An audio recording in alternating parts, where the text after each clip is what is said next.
அனைவருக்கும் வணக்கம். 6ஆம் வகுப்பு வீடியோ பதிவு 3 இயல் 1ல் மூதுரை துன்பம் வெல்லும் கல்வி இதன் பின்புறமுள்ள வினாக்களை எல்லாம் இன்னைக்கு பார்ப்போம். முதல்ல மூதுரையில் சரியான விடையை தேர்ந்தெடுத்து எழுதுக. மாணவர்கள் நூல்களை டேஸ் கற்க வேண்டும். மாசற கற்க வேண்டும். இடமெல்லாம் என்னும் சொல்லை பிரித்து எழுத கிடைப்பது இடம் ப்ளஸ் எல்லாம்.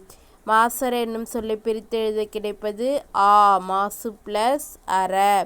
குற்றம் ப்ளஸ் இல்லாதவர் என்பதனை சேர்த்து எழுத கிடைக்கும் சொல் டேஷ் குற்றம் இல்லாதவர். சிறப்பு ப்ளஸ் உடையார் என்பதனை சேர்த்து எழுத கிடைக்கும் சொல் டேஷ் சிறப்புடையார். அடுத்து குருவினா கற்றவரின் பெருமைகளாக மூதுரை கூறுவன. இந்த பாடலின் பொருள் இருக்கு இல்லையா, இதுதான் இந்த வினாவிற்கான விடை. மன்னனையும் குற்றமில்லாமல் கற்றவரையும் ஒப்பிட்டு ஆராய்ந்து பார்த்தால் மன்னனை விட கற்றவரே சிறந்தவர். மன்னனுக்கு தன் நாட்டில் மட்டுமே சிறப்பு, கல்வி கற்றவர்க்கு சென்ற இடங்களிலெல்லாம் சிறப்பு. இதுதான் இந்த குருவினாவோட விடை. இதை குறிச்சுங்க இதுலேருந்து இது வரைக்கும். அடுத்து சிந்தனை வினா.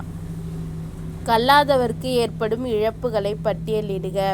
கல்லாதவர்க்கு ஏற்படும் இழப்புகள். கல்லாதவருக்கு சான்றோர் அவையில் மதிப்பு இருக்காது. கல்லாதவர்களால் நன்மை தீமைகளை பகுத்தறிய இயலாது. எல்லோராலும் இகழப்படுவான். கல்வியின் சிறப்பாக நீங்கள் எதனை கருதுகிறீர்கள்? கல்வி மனிதனை உயர்த்துகிறது. கல்வியும் செல்வமாக கருதத்தக்கது. கல்வி பிறருக்கு தந்தாலும் குறையாமல் வளரும். கல்வியை பிறரால் கைப்பற்றவோ அழிக்கவோ முடியாது. அழியா செல்வமாகிய கல்வியை கற்றவன் எங்கும் எப்போதும் சிறப்பு பெறுவான். அடுத்து துன்பம் வெல்லும் கல்வி. சரியான விடையை தேர்ந்தெடுத்து எழுதுக. மாணவர் பிறர் டேஸ் நடக்கக்கூடாது. மாணவர் பிறர் தூற்றும்படி நடக்கக்கூடாது. நாம் டேஸ் சொல்படி நடக்க வேண்டும். நாம் மூத்தோர் சொல்படி நடக்க வேண்டும். கைப்பொருள் எனும் சொல்லை பிரித்து எழுத கிடைப்பது கை ப்ளஸ் பொருள். மானம் ப்ளஸ் இல்லா என்பதனை சேர்த்து எழுத கிடைக்கும் சொல் மானமில்லா. அடுத்து சொற்றொடரில் அமைத்து எழுதுக. மனமாற்றம். பெற்றோர் கூறிய அறிவுரையை கேட்டு கந்தன் மனமாற்றம் அடைந்தான். ஏட்டுக்கல்வி. ஏட்டுக்கல்வியுடன் தொழிற்கல்வியும் பெறுதல் சிறப்பானது. நல்லவர்கள். நல்லவர்களுடன் சேர்ந்து பழகுதல் இன்பம் தரும். சோம்பல். மாணவர்கள் சோம்பலின்றி சுறுசுறுப்புடன் இருக்க வேண்டும். அடுத்து குருவினா. குருவினா நாம் யாருடன் சேரக்கூடாது? நாம் தன்மானம் இல்லாத கோழைகளுடன் சேரக்கூடாது. எதை நம்பி வாழக்கூடாது? பிறருடைய உழைப்பை நம்பி வாழக்கூடாது. அடுத்தது நாம் எவ்வாறு வாழ வேண்டும் என பட்டுக்கோட்டையார் கூறுகிறார். இது பக்கம் 5ல் இருக்குது. இது உங்களுக்கு குருவினால் கொடுத்துருக்காங்க. ஆனால் இது உங்களுக்கு 5 மார்க் கொஸ்டின். நாம் நூல்களை கற்றதோடு இருந்துவிடக்கூடாது. கற்றதன் பயனை மறக்கக்கூடாது. நாம் நாட்டின் நெறி தவறி நடக்கக்கூடாது. நல்லவர்கள் குறை சொல்லும்படி வளரக்கூடாது. பெரியோர் கூறும் அறிவுரைகளை மீறக்கூடாது. பிறரிடம் பழகும் முறையிலும் பேசும் முறையிலும் பண்பு நெறி மாறக்கூடாது. பிறர் உழைப்பை நம்பி வாழக்கூடாது. தன்மானம் இல்லாத கோழைகளுடன் சேரக்கூடாது. துன்பத்தை நீக்கும் கல்வியினை கற்க வேண்டும்.